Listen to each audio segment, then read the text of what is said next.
Good morning, everyone. I'm very happy to be there.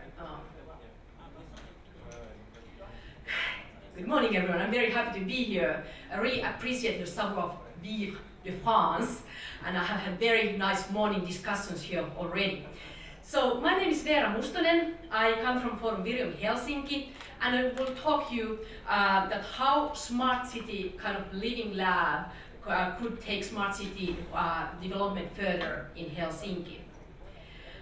I come from Forum Firium Helsinki, which is 100% City of Helsinki owned innovation and development company specialized in smart city initiatives and working together with private companies, citizens and the city. And we work especially for the city of Helsinki, the capital of Finland, having approximately 1 million inhabitants in the capital region. And Helsinki as a smart city is especially well known for its open data initiative. It has opened during the past 4 years more than 1,300 public data sets for anyone to utilize. And besides that, Helsinki is working very much with other Finnish cities and European and other cities, so we would like in smart city initiatives to join the forces. But well, before going to the topic of really how Living Lab can take smart city development further, I'd like to revisit the smart city concept a little bit to give kind of context at where we are talking about, as every city reclaims these days that they are very smart. In general, we could say that there are at least 3 waves of evolution of the smart city concept. The first one being very technocentric, starting from the 90s, where the big companies such as IBM, Cisco started to create smart city operating systems. Then this century, starting from the 2000 onwards, more and more cities and municipalities are claiming that they are smart and taking kind of the municipalities' perspectives to creating smart cities. There has been a lot of critique towards both of these approaches, and then the critique has always emphasized the role of the smart citizen. Maybe the most well-known piece of critique is Dan Hill's Manifesto Smart Citizen for 2013. And the technocentric smart cities, they were driving very much top-down solutions, city operating systems, of which maybe Rio de Janeiro's city operating system, the best example. And the municipalities got quite concerned about the possible vendor lock-ins and the citizens of to see that where is the role of the citizens and other players in that kind of smart city, digital city development. Smart City Wave 2.0 was taken into the hands of municipalities looking for big, large infrastructure programs such as smart grid deployment, smart lighting initiatives, waste initiatives and so forth. Usually being driven by city halls, and we see that today there's no European city which does not say that it's very smart, aiming at very good goals, usually taking up the quality of life, sustainability and innovation, which are enabled and empowered by digital means and data. We were actually studying a little bit of the different kind of visions that where the smart cities aim at, and found out that most cities either take their sustainability efficiency solutions as their goals, as Copenhagen saying that they should be first carbon neutral capital by 2025, or emphasizing the quality of life as the ultimate goal of smart city development, as Dubai saying that the ultimate goal is happiness of all citizens. So that's very much the municipalities looking for smartness and having very, very high aims there. Then we have the smart citizens, and starting from the Smart Citizen Manifesto, there's an idea that digital means and data could also empower citizens to they reclaim the city space, utilize smart applications to monitor the environment, organize together events and happenings, and find new kind of local solutions. But also these kind of small scale projects started up by startups or some small companies like Uber or Airbnb. They can scale up increasingly fast speed and actually become new kind of rivaling technologies where there's a lot of opposition and rejection by the regulators and public authorities all over in Europe. Although like Uber and Airbnb, they are basically connecting people through a digital platform, they are really getting to the kind of old rule of things and being revolutionary.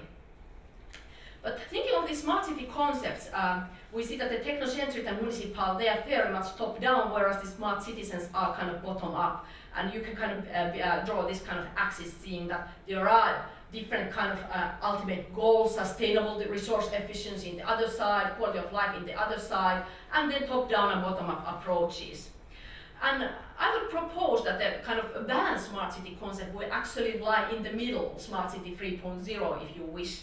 So taking all of the players into the same on board. And the challenge really is that how do you merge the big technology providers' technologies, the visions and regulatory power of municipalities and cities, and the citizen perspectives, and couple top-down and bottom-up approaches to create really efficient, really inclusive smart cities, and integrate also the sustainability and quality of life goals, at the same time driving innovations and economic growth, which seem to be the kind of overall goal of smart cities. In Helsinki, our attempt to answer this question is through one smart district development program to take into one physically kind of a limited area as much as possible smart city innovations. And this place is called Smart Kalastama. It will look like 2030. It's kind of urban development program which started in 2011. It should host 20,000 people, 8,000 jobs by 2030, and it should be developed together with companies, SMEs, the city governors, and people. To become a kind of model, this what could new kind of urban development look like, and how can it accommodate kind of all different kind of participants in creating that. It's over there, called Kalasatama. It's quite large area, 177 hectares, and this is the old city center of Helsinki. The old harbors were removed out to the east of the city, and so there's quite a lot of land in the prime location of the city freed for new residential development. And so Kalasatama was selected to be kind of the primary layout smart city development in Helsinki. It used to be a harbor for more than 100 years. Then for some years it was just clean. And when we started our kind of innovation district living lab program 2013, there were 2,000 people living there. And when it's ready 2030, it should accommodate 20,000 people and be connected by bridges to the old city center. But the question is that how we drive that kind of smart city 3.0 development. And we have certain basic structures in place. First, city regulation, supported by our coordination function run by Forum Virium and having a form of portfolio. An approach to take city as a platform where you can develop jointly with companies and residents different kind of things. Then we have a vision to show where we are going, and we have a living lab to kind of run collaborative actions.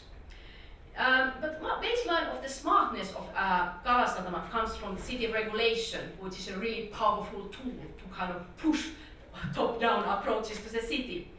And there are certain things defined there. Firstly, like smart grid has to, every single estate in the area has to be connected to smart grid. They also have to kind of create electric vehicle infrastructure there. That also allows, of course, smart metering and local energy production.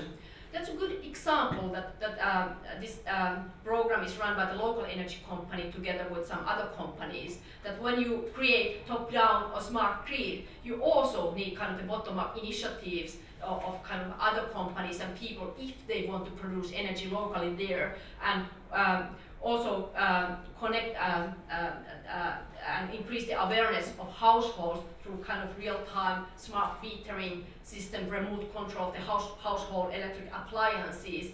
And in the future, we are also looking forward at how that data could be utilized for better services for the citizens. as they get more exact data of the energy consumption there than in the other households of Helsinki, where also metering is is playing a role.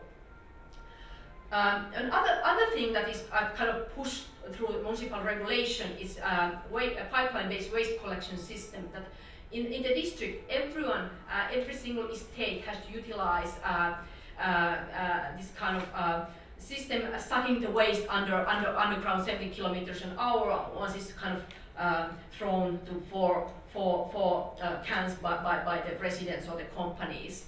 And this reduces the kind of waste logistics and smells in the district.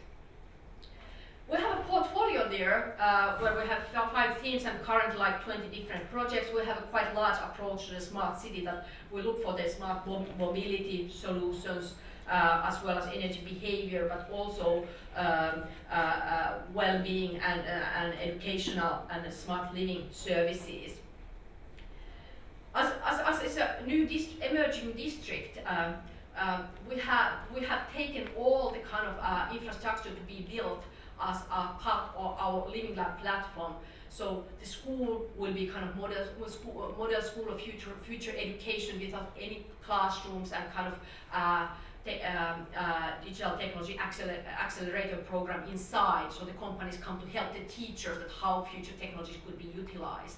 And in healthcare station, we are combining a kind of pilot portfolio for digital services that could be utilized outside the walls of the healthcare station. We focus on smart urban services and very fast piloting. We have some funds for small companies that they can join challenges to pilot very fast some new approaches that will deliver new kind of services for the citizens. And we have also kind of developers club for all the owners of this kind of new infrastructure, should they be headmasters of the school or mobility officers of the city, that they meet at least 4 times a year to discuss together that how they would like to develop the district and learn from each other what they are doing. And looking also for new solutions, that for instance how the home seniors would help the school teachers and or what kind of needs they have for healthcare that could be taken to their homes, and also having the technology providers and companies with them in the same discussion, kind of showing, finding possible new solutions.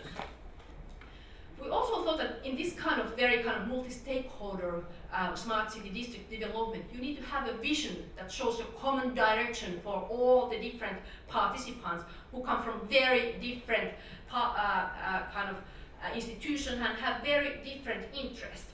And we had a kind of collaborative process to form a vision. 200 people participated from all the stakeholder groups. And the outcome was that smart Kalasatama should be so smart that it saves 1 more hour of every resident's own time every day. Meaning that actually the kind of resource efficiency of smart city should be taken to the human everyday life. And all the services should help people to kind of manage better their own resources and their own time. And of course you can see that that's quite easy to save time through better logistics, better mobility services. There's, by the way, kind of subway and tram line there, and we're looking for share electric vehicles network there as well. And also kind of the possibility to find leisure time activities and space for your maybe in distance work days near home. So we also have a living lab there, and we call this kind of innovation collaboration platform a living lab. And the city of Helsinki is really governing that. We get funding from also the European Union and from the Ministry of Economics in Finland. And our target there is really that this is our testbed for smart urban services for citizens. And we already went through the key structures, and we have hundreds of stakeholders already actively involved in the development from all. And Living Lab facilities also, they kind of push co-creation, public-private people in partnership. And also something that is important is that we kind of encourage bottom-up initiatives. So we have the city as a top-down player, and we have big companies already there. But we also want to encourage civic inventions like Restaurant Day, invented in Helsinki, is resident movements. They have very very clear understanding of the needs, like more playgrounds and things like that in the emerging district. And we also kind of have funding for startup experimentation and pop-up events. And there are different means of kind of engaging people through different challenges, workshops, hackathons, and trainings. But to conclude,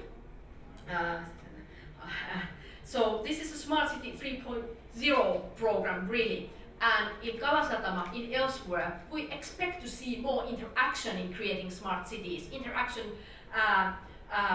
of data, the different kind of data sets interacting, open data, my data, private data, and data platforms.